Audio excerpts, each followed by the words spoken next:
25 key points about declaratory relief and other similar remedies. Yan ang pag-uusapan natin sa video na ito. Welcome to Easy Law Online. These virtual cue cards are intended to be quick reminders about important points on the subject. Ako si Attorney Chato Olivas. Umpisahan na natin ang declaratory relief and other similar remedies under Rule 63.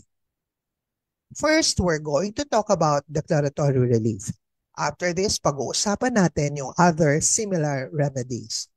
So anong purpose ng declaratory relief? By the word declaratory, pakita natin, the purpose is to declare rights, duties, or legal relations before a breach occurs. It prevents future controversies. So tatandaan ninyo yung requirement before a breach occurs. Number 2, there is no breach yet. The core requirement is that there has been no actual violation of the law or contract. So this is how you distinguish a declaratory relief from ordinary civil actions in which there has to be a breach or a violation by the defendant of the plaintiff's right in order for there to be a cause of action. In contrast, kaya special civil action. Sa declaratory relief, there is no breach yet. Number 3, it is preventive in nature. It is a preventive remedy, not a remedial one. It clarifies the legal situation to avoid a dispute. 4, who can file? Anyone whose rights, status, or legal relations are affected by a statute, deed, contract, will, or other written instrument. 5, parties. All persons with an interest that would be affected must be made parties to the suit. Underscore, affected. That would be affected. Hindi pwedeng just anybody will file, but only persons with an interest that would be affected. Number 6, proper court. The petition for declaratory relief is filed with a regional trial court because it is incapable of pecuniary estimation. Yung other similar remedies, hindi. It depends on the value as we will be discussing later. 7, it is a special civil action, not an ordinary one.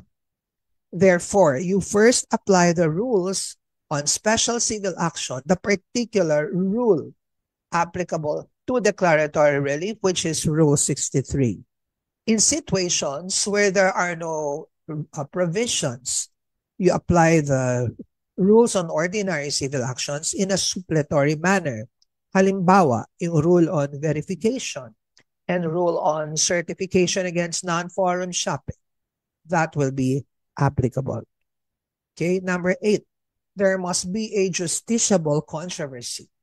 The court must be presented with a justiciable controversy, a real, not a hypothetical dispute. So, magbigay tayo ng example dito.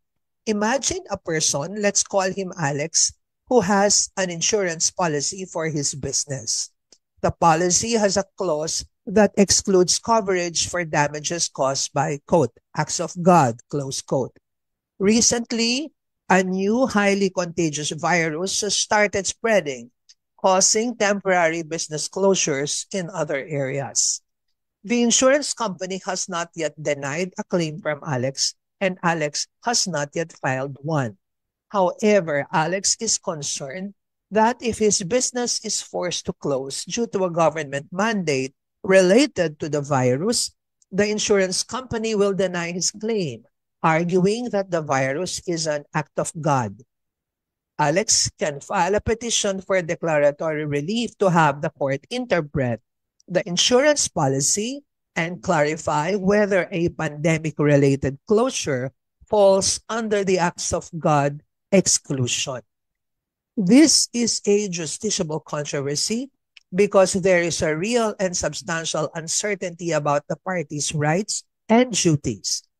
And a court ruling would definitely settle the matter before a claim is even made. It prevents Alex from having to suffer a loss and then litigate the issue. 9, adverse interest. There must be an adverse interest between the parties. 10, timeliness. The petition must be filed before there is a breach or a violation. 11. Court's discretion. This is important. The court has the discretion to refuse to entertain a petition if it finds that the uncertainty or controversy would not be terminated. The reason is it would be a waste of time and resources if the court can see that the controversy will not be terminated. Let's talk about similar remedies. First, we have reformation of instrument. This is a remedy to correct a written instrument to reflect the true intention of the parties. So the agreement of the parties is all right. They are not questioning that, but it is the document, the instrument that they want to reform to reflect the true agreement of the parties. For example, the intention is a sale, but the contract is for lease. So they have to reform the instrument. 13. Quieting of title.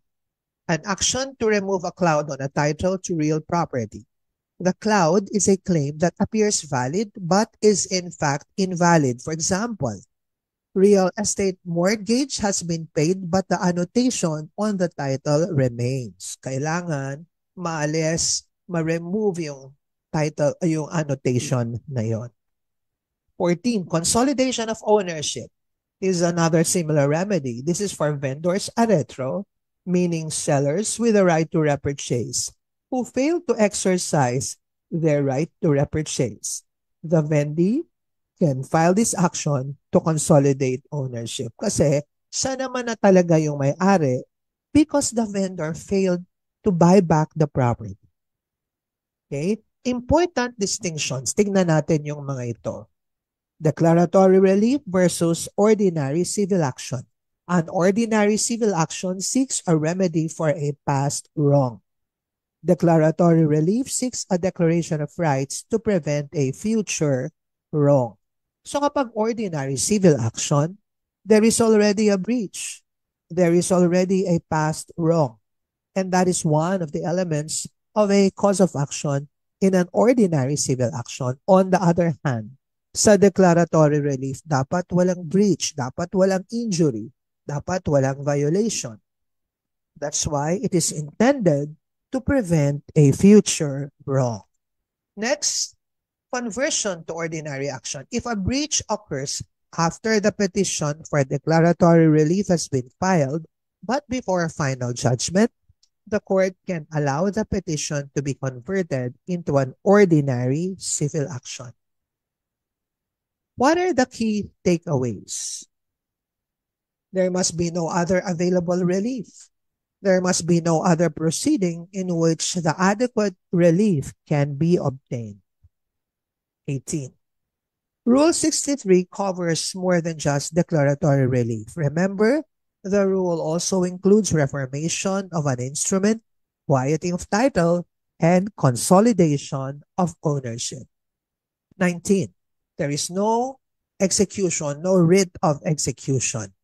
A final judgment in a declaratory relief is not subject to execution because it simply declares rights. 20. No damage. You cannot seek damages in a petition for declaratory relief alone. Damages are a remedy for a breach. Next, it is not a substitute for appeal. This cannot be used to challenge a final judgment or order. And there are also no special formalities. The petition is a pleading and follows the general rules of procedure for ordinary civil actions. 23. Jurisdiction.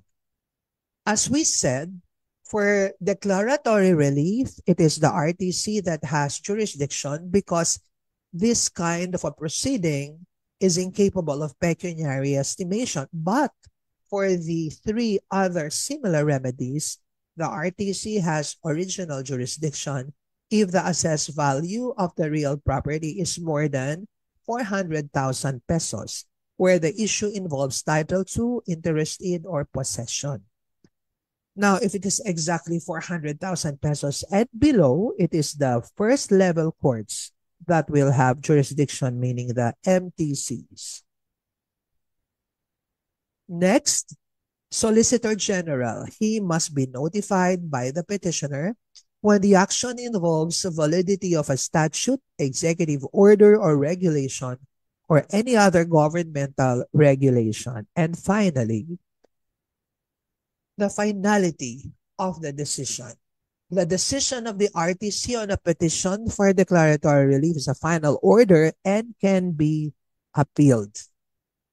All right, so those are the 25 key points to remember about declaratory relief and other similar remedies. I also invite you to check out my free virtual textbook on Philippine Civil Procedure. See the link below. And for a small fee of 199 pesos a month, you can be a member of my YouTube channel, Easy Law Online, where you can access exclusive videos. For inspirational posts, wise words by Professor Chato Olivas, visit the link below.